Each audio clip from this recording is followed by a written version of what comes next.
దేవునికి సమస్తమును సాధ్యమే. మార్కు సువార్త 10:27. నమ్ముట నీ వలనైతే నమ్మువానికి సమస్తం సాధ్యమే. దేవుని అందు విశ్వాసం ఉంచి ఈ కొండ వెళ్లి సముద్రంలో పడునుగా కానీ ప్రార్థిస్తే ఆ రీతిగా జరుగును. విశ్వాసం లేకుండా దేవునికి ఇష్టడై ఉండుట అసాధ్యము. దేవుని దివ్యవాక్యమును రాబోయుగ సంబంధమైన శక్తుల ప్రభావం అనుభవించిన తర్వాత తప్పిపోయిన వారు తమ విషయంలో దేవుని కుమారుని మరల సిలువ వేయచ్చు బాహాటముగా ఆయనను అవమానపరుచుతున్నారు గనుక మారు మనసు పొందినట్లు అట్టి వారిని మరల నూతనపరచుట అసాధ్యము. నీ పాపపు తలంపుల చేత క్రియల చేత ప్రభుని యేసుక్రీస్తును సిలువ వేయచ్చు. ఆయన గాయాలు రేపకుము.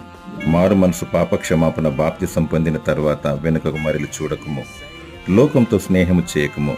సాతానుడు ఏర్పరచబడిన వారి సహితము మోసగిస్తాడు. వల వేసి ఊరులు వడ్డి ఆశ, అతి ఆశ, దురాశ, లోపత్వమును కలిగించి నిన్ను నిత్య నరకానికి ఈడ్చుకుపోతాడు. దేవునికి అసాధ్యమైనది ఏది